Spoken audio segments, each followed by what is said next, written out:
Président de la République,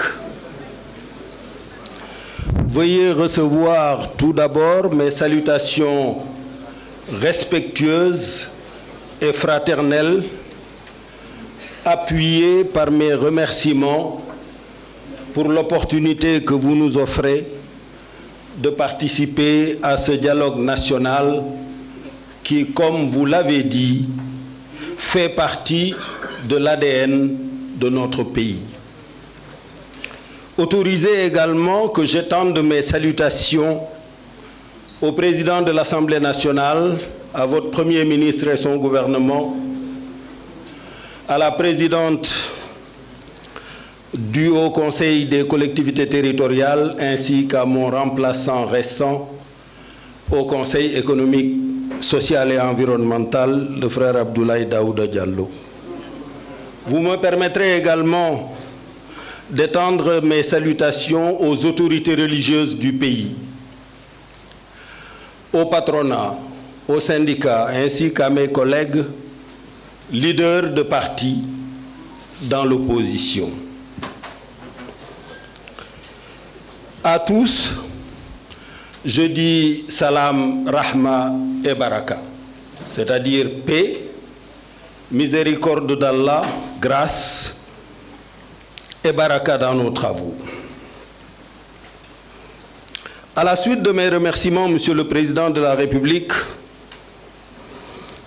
pour ce dialogue national dans cet État du Sénégal que vous aurez eu, quoi qu'Allah ait prévu pour votre futur, que vous aurez eu déjà l'honneur et l'immense privilège de diriger pour 2 mandats consécutifs de 7 et 5 ans.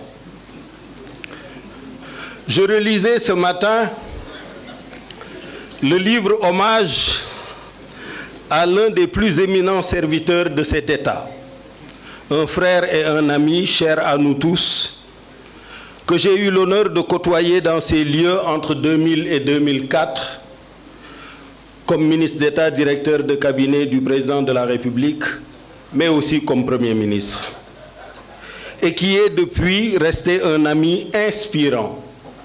Je veux parler de l'ambassadeur chef du protocole Bruno Diatta, un modèle de serviteur de l'État, un modèle de serviteur de la nation. Dans ce livre hommage, je me suis arrêté longuement à la page 111 sur le témoignage de Théodore Cardinal Adrien Sarr, archevêque émérite de Dakar, qui a résumé tous les témoignages du livre en un seul verbe, servir, et en un seul substantif, service. Bruno Diatta a servi l'État du Sénégal auprès de 4 présidents de la République.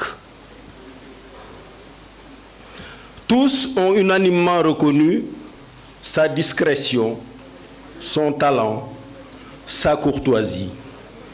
Il était devenu le visage dans le monde de la teranga sénégalaise.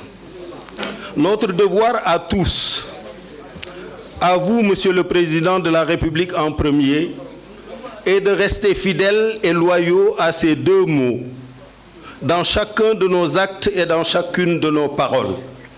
Le verbe servir et le substantif service. Le cardinal Adrien Sarr s'est interrogé ainsi: et si nous avions fait et faisions tous comme Bruno, bien sûr, que serait et où en serait notre pays aujourd'hui?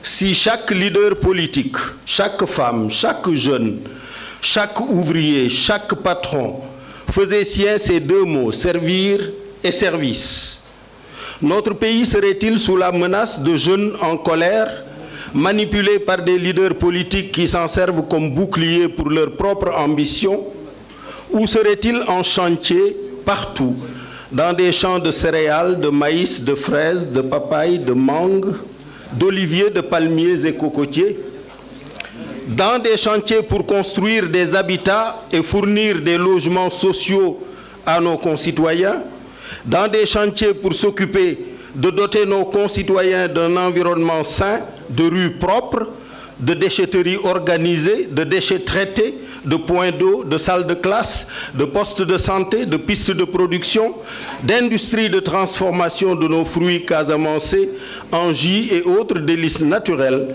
que nous exporterions après avoir satisfait la demande nationale. Servir, service, deux mots que j'ai retrouvés en 1989 devant l'enceinte de la Woodrow Wilson School of Public and International Affairs de l'Université de Princeton, où il a été écrit « In the service of the nation, in the service of humanity », au service de la nation, au service de l'humanité.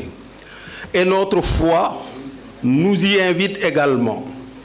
Jésus-Christ, évoqué tout à l'heure, donne une illustration de ces paroles dans le geste du lavement des pieds de ses apôtres.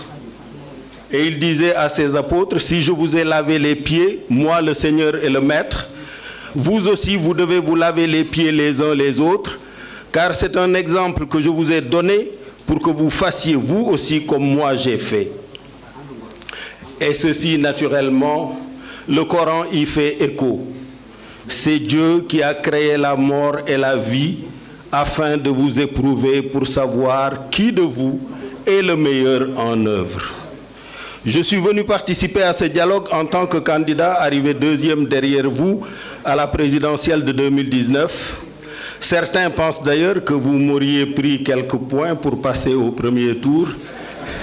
Mais aujourd'hui, c'est avec plaisir que je vous en fais cadeau, vu le bilan que vous avez réalisé.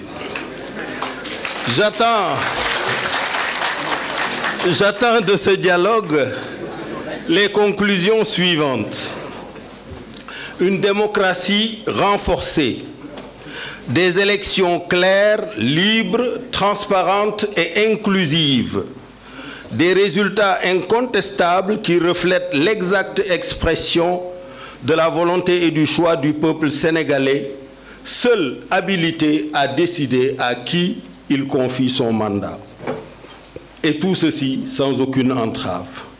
Je convoite d'Allah le Tout-Puissant qu'il préserve le Sénégal, sa paix, son hospitalité, sa teranga, sa tolérance et sa concorde religieuse qui sont notre projet de société.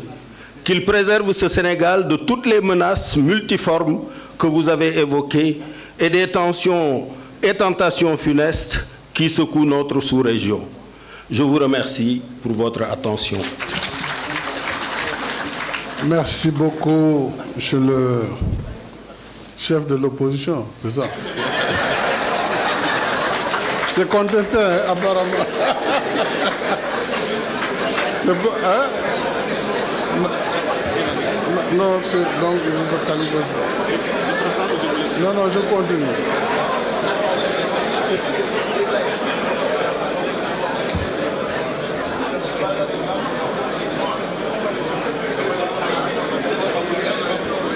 Voilà, merci beaucoup Idrissa Seck. S'il vous plaît, maintenant je vais donner la parole au représentant de Taxawu Sénégal, M. Khalifa Sall, Khalifa Ababacar Sall.